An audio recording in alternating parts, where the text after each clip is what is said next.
నేను ఈ ఫస్ట్ దీని గురించి మాట్లాడతా.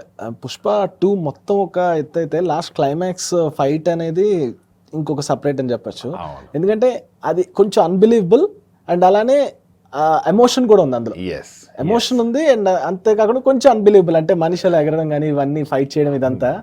సో ఏంటి ఆఫ్ కెమెరా వచ్చిన థాట్స్ ఏంటి, మాట్లాడిన థింగ్ ఏంటి దీని గురించి, ఫైట్ సీక్వెన్స్ గురించి, దీన్ని ఎలా బిలీవబుల్ గా చేద్దాం అనుకున్నారు టీమ్? ఇన్ఫ్యాక్ట్ నిజం చెప్పాలంటే when it comes to commercial entertainment cinemas అంత లాజిక్స్ మనం చూడకూడదు. To be very frank, it's all magic. Enjoy చేసుకొని అది వెళ్ళిపోతుంది. సుకుమార్ సార్ కూడా మేబీ ఆలోచించినప్పుడు అలాగే ఆలోచిస్తారేమో. అంటే పార్ట్ 1లో చేతులు కట్టేశారు, సో అయినా కూడా ఫైట్ చేస్తాడు హీరో పుష్ప అన్నట్టు ఒక ఇది. తర్వాత అదే డైలాగ్ కూడా ఇక్కడ ఒకటి పడుతుంది, ఆ రోజు జరిగింది చూసావు కదా అని, అందుకే కాళ్ళు కూడా కట్టేస్తారు.